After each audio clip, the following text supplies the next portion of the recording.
네, 반갑습니다. 헬시바입니다. 제가 오늘은요, 결혼하면 힘든 사람의 유형을 3가지로 정리해서 말씀을 드려보도록 할게요. 바로 시작을 할게요. 첫 번째는 사람을 잘 거르고 싶어하는 유형입니다. 여러분도 있잖아요. 이 콘텐츠를 오늘 클릭해서 들어왔잖아요. 클릭해서 들어왔을 때 결혼하면 힘든 사람의 유형을 내가 파악해서 난 지금 미혼이니까 이런 사람을 잘 걸음망에 걸어서 내가 조금 더 괜찮은 유형의 사람을 만나야겠다. 내가 실수하거나 잘못 선택하면 안 되겠다라고 생각하시면서 들어오신 분이 만약에 있다면 그런 분들이 오히려 결혼하면 내가 상대한테 힘든 사람이 될 수 있다는 거예요. 이게 무슨 뜻이냐면 우리가 사랑을 하고 결혼을 하고 가정을 꾸리는 데 있어서 저는 가장 중요한 성품 중에 하나가 다른 사람에 대한 유연한 관점이라고 생각을 하거든요.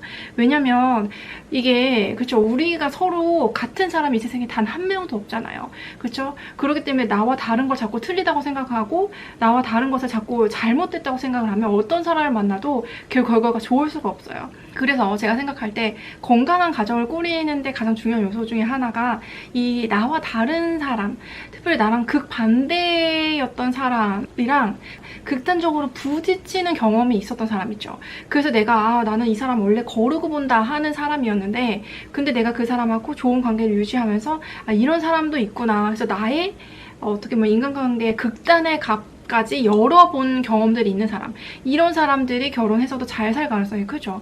그런데 반대로 나는 이런 사람 거르고 저런 사람 거르고 내가 보니까 이런 부분들이 이 사람은 나한테 최적합하다고 생각이 들어가지고 이렇게 결혼을 결심했어. 그랬는데 결혼하고 보니까 내가 예상했던 그런 모습들이 아닌 경우들이 있을 수 있거든요. 사람의 인식이라는 게 한계가 있기 때문에 나도 내 자신도 모르는데 어떻게 다른 사람에 대해서 우리가 그렇게 파악을 하겠어요. 그렇죠?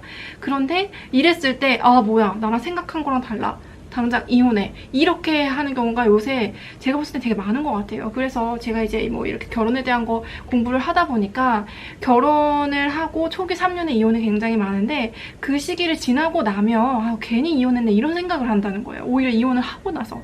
저도 그런 생각이 이해가 돼요. 왜냐면 저도 결혼을 했을 때 저희 신랑하고 저랑 제가 결혼 전에는 동질적인 것들이 굉장히 많구나 이런 생각으로 결혼을 했어요. 근데 결혼을 해보니까 와우, 다른 게 진짜 너무 많은 거예요. 나는 정말 세상에 이런 사람은 본 적이 없어. 근데 뭐 우리 신랑도 저한테 그랬겠죠. 이게 뭐냐면 그러면 거기서 우리가 서로를 알아가길 포기하는 것이 아니라 그것들을 알아가려는, 이해하려는 나의 이제 사랑의 지경을 넓혀보다 보면 그러면 사실은 내 친구도 우리 신랑하고 비슷한 유형이었구나 이런 것들을 발견하게 되더라는 거죠. 내가 우리 친구한테 신랑에 대해서 얘기하다 보니까 내 친구도 우리 신랑이랑 똑같은 유형의 사람이었던 거죠. 내가 잘 이해할 수 없을 것만 같던 사람. 근데 나랑 되게 친한 친구란 말이에요. 그러니까 이런 것들이 뭐냐면 우리가 결혼할 사람은요, 여러분들 생각보다 나랑 비슷한 유형이 아니라 하나님이 우리 가정의 폭을 넓히셔야 됐기 때문에 생각보다 나랑 성향이 반대인 사람, 내가 잘 이해하기 어려운 사람을 붙여줄 가능성이 커요. 근데 내가 예를 들면 미혼이신데 이걸 보시는 분들은 내가 이걸 애초부터 내 뜻대로 거르고 싶다. 나는 나랑 비슷한 결만 만나고 싶다. 이런 것들을 너무 고정관념에 이렇게 있으면 하나님이 예비하신 배우자를 계속 놓치기 십상일 수 있다는 거죠.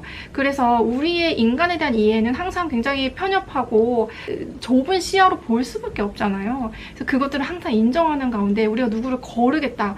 그래서 결혼하면 힘든 사람을 거르겠다. 이런 관점을 버리는, 그 사람이 결혼하면은 잘 살 수 있는 사람이라는 거죠. 그렇죠? 내가 사람을 거르고자 하는 마음을 버리는 사람. 그래서 경직되지 않은 관점으로 사람을 이해하려고 노력하는 사람이 결혼하면 잘 살 가능성이 크다, 이런 생각이 들어요. 그리고 이제 두 번째는요, 스트레스 관리를 회피하거나 떠넘기는 사람, 전가하는 사람, 내 스트레스를 상대방한테 전가하거나 아니면 그냥 뭐 없는 척하는 사람, 이런 사람이 결혼하면 같이 살기 힘든 유형이에요. 왜냐면 이 결혼하면은 우리가 마음과 마음이 가장 친밀하게 만나는 사람인데 상대가 지금 스트레스를 받고 있어. 상대가 예를 들면 나한테 지금 뭔가 화가 났어. 근데 화가 난 척 하지 않아. 겉으로 아닌 척해. 왜냐면 이 사람이 굳이 뭐 그걸 속이려고 해서가 아니라 원래 약간 내 스트레스 관리에 취약한 편이야. 그래서 내 감정을 굳이 뭐 이렇게 꺼내지 않고 그냥 막 억압해 두거나 아니면 그냥 회피해 두거나 했을 때 상대방은 이 사람이 그래도 뭔가 다르다는 거를 어쩌면 내 자신보다 더 많이 느끼는 사람이에요. 근데 스트레스 관리를 안 해. 그러면 그 스트레스 관리가 오롯이 배우자한테 전가된다는 거예요. 그렇죠? 배우자한테 전거를 굳이 하려고 하지 않아도. 그래서 여러분들 있잖아요. 우리가 신앙생활 하는 것도 솔직히 저는 우리의 이 마음 관리, 영혼 관리라고 생각하거든요. 그래서 제가 이 비유를 많이 드리는데 신앙은 우리의 그러니까 영혼을 건강 관리하듯이 관리하는 거다. 그게 뭐냐면 어떤 면에서는 우리의 스트레스 관리이기도 하거든요. 성경에 나오는 이야기가 인간사에 대한 이야기잖아요. 근데 인간이 어떻게 내 스트레스를 관리하냐, 어떻게 내 죄를 관리하냐, 어떻게 나 연약함, 뭐 걱정, 불안, 두려움 이런 것들을 관리하냐. 그것들이 우리의 영혼의 건강하고 당연히 직결되는 문제이잖아요. 그렇죠? 그래서 이런 것들을 영적으로 케어할 수 있는, 내 스스로도 관리할 수 있는 사람이 결국에는 결혼 생활을 잘할 수밖에 없어요.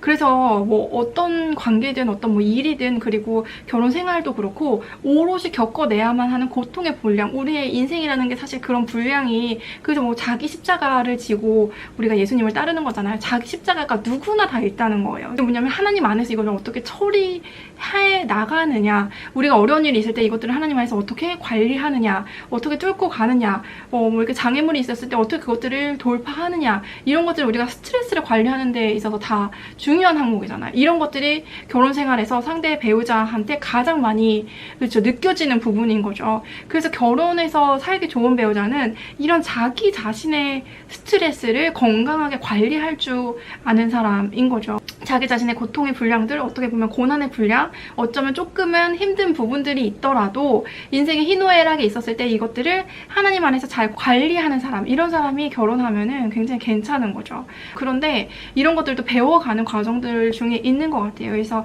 영적으로 이제 근육을 기르는 것처럼 영적인 근육이 생길수록 우리 스트레스 관리를 당연히 정서적으로 잘 할 수밖에 없게 되는 거죠. 네, 그런데 어떤 사람은 내가 스트레스가 관리가 안 되고 내가 그냥 막연하게 해피하고 있고 그리고 떠넘기고 있고 이렇게 내 삶을 내 삶의 주인처럼 살고 있지 않을 때는 내 삶을 특별하게 만들어주고 내 삶을 대신, 내 스트레스를 대신 해결해 줄 것 같은 사람을 배우자로 고를 가능성이 큰 거예요. 그래서 예를 들면은 내가 너무 게을러요. 그러면 굉장히 성실한 사람을 선택하기 쉽고 내가 굉장히 인간관계를 잘 못해요. 그러면 인간관계를 굉장히 잘하는 사람을 선택하기 쉽다는 거예요. 이게 물론 이제 돕는 배필의 역할이 우리에게 서로 있지만 이게 한편으로는 내가 내 몫의 삶을 온전히 사는 것에 대한 두려움 때문에 또 맡기기 위해서 이 사람을 배우자로 해서 퉁치고 싶은 심정이 있다는 거죠. 그래서 내 삶을 보완해줄 사람을 무의식적으로라도 선택을 하는데 이거는 건강하지 못할 가능성이 크다는 거예요. 그래서 내 삶에 내가 처리해야 하는 내 삶의 몫은 내 분량으로 분명히 존재해요. 그리고 이것은 피해서도 안 된다. 어떤 관계에서도 그리고 일에서도 그리고 어떤 상황에서도 내 삶의 몫을 끝까지 내가 해결하려는 관점으로 하나님 앞에 내가 직면하려는 관점으로 가야 된다. 그래서 나의 몫은 다 해낼 때 그때 서로한테 도와줄 것들이 있고 그래야 우리 자녀들도 건강하게 자라는 이런 상황이 될 수가 있겠죠. 자, 그리고 세 번째는요. 자기 객관화가 되어 있지 않은 사람이에요. 이게 이런 게 있어요. 만약에 이제 미혼분들이라면 내가 인기가 사실은 그렇게 객관적으로 많지 않은데 나는 인기가 되게 많은 줄 아는 그런 사람이 있을 수 있거든요. 이게 인기가 진짜 많은 거는 인기 때문에 진짜 괴로워서 이 인기를 어떻게든 약간 없앨 수 있을까? 이 정도로 고민을 해봤어야 인기가 많은 거예요. 근데 내가 인기 많은 거 자체가 너무 약간은 좋다, 즐길 수 있을 정도면 솔직히 그렇게 인기가 많은 게 아닐 수 있는데 이렇게 자기 객관화가 안 되어 있는데 나는 인기가 너무 많으니까 어떻게든 결혼이 되겠지. 나는 인기가 많았으니까 어떻게든 해결이 되겠지. 그러니까 자기 객관화, 나의 연애 상대로서 나의 모습에 대한 강점과 약점이 파악이 안 돼 있는 거예요. 그리고 나는 인기가 많았으니까 나는 그냥 메리트가 있겠지. 이러다가 30대 중반 훅 가버리는 경우들이 많이 있다는 거죠. 생각보다 인기가 많은 분들이 30대 중반을 넘어서도 결혼하지 못하는 경우가 오히려 더 많다는 거죠. 이게 뭐냐면 객관화를 계속 하지 않고 주관적으로 나는 그냥 괜찮을 거야. 나는 뭐 이 정도면 그냥 나쁘지 않을 거야 라고 이제 그냥 쉽게 넘겨짚었기 때문이에요. 예를 들면 우리가 손절을 누군가 이제 나한테 했다고 쳐요. 그러면 왜 손절을 당했는지는 파악이 돼야 돼요. 내가 이별을 겪었어요. 그러면 왜 이별을 겪었는지는 내가 이제 메타인지라고 하죠.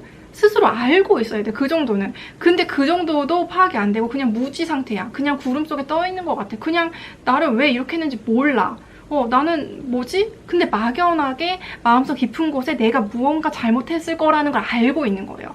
제가 상담을 하다 보면 계속 이렇게 상대방이 이제 욕을 계속 이렇게 늘어놓지만 근데 왜 저한테 상담을 왔어요? 이렇게 물어보면 그래도 뭔가 제가 잘못한 게 있지 않았을까요? 라고 이야기하는 경우가 꽤 많거든요. 이게 뭐냐면 내 양심이 우리가 있기 때문에 내가 그래도 이 사람을 이렇게 욕할 것은 아닌 지점들이 분명히 있는데 라고 깨름직한 것들이 있는 거예요.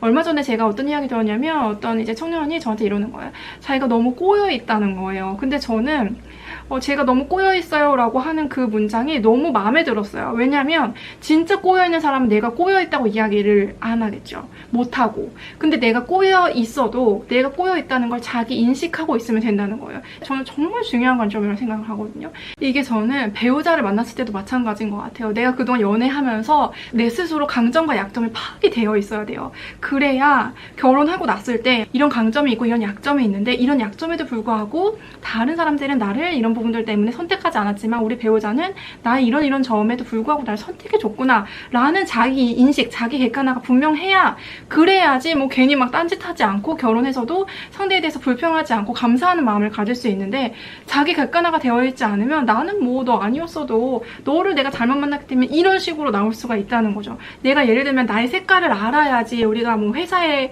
예를 들면 이제 자기소개서를 쓰고 뭐 면접을 보고 지원을 한다라고 했을 때 자기 일에 대해서 어떤 것을 잘 못하고 어떤 것을 잘하는지를 확실히 파악하고 있는 점도 본다고 하잖아요. 이게 이 연애와 결혼도 마찬가지거든요.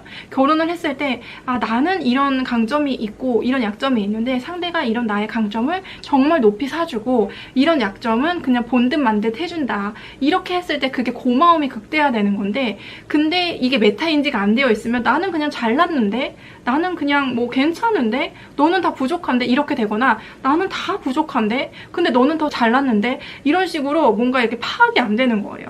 근데 우리가 퍼즐처럼 이게 남녀가 만났을 때 특히 이제 결혼하는 짝은 이 퍼즐이 짱 맞아요. 제가 봤을 때 결혼 9년 차인데 어떻게 하나님이 이걸 맞춰주셨을까 하는 지점들이 정말 더 놀랍도록 더 나오는 것 같아요. 사실 신혼 초에는 이거 안 맞춰주신 거 아니야? 이런 생각도 있었는데 지나고 보니까 하나님 이것도 맞춰주셨구나. 그러니까 하나님은 천재시잖아요. 그러니까 하나님이 이걸 어떤 거를 맞춰주셨는지 내 강점과 약점들이 파악이 돼야 하나님이 왜 이 배우자를 주셨는지도 우리가 감사하면서 받아들이고 수용할 수 있는데 내 것도 파악이 안 되니까 그냥 막연하게 그냥 상대 것도 불만이고 나의 성향도 그냥 아쉽고 그냥 이런 것들이 그냥 뭉탱이로 되어 있는 거예요. 그래서 자기 객관화가 잘 되어 있는 사람은 인간관계에서도 당연히 결혼 생활에서도 건강하게 갈 수밖에 없다.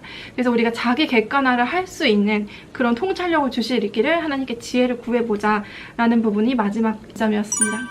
네, 오늘 이야기 들어주셔서 너무너무 감사드리고 다음 시간에 찾아뵙도록 할게요. 샬롬!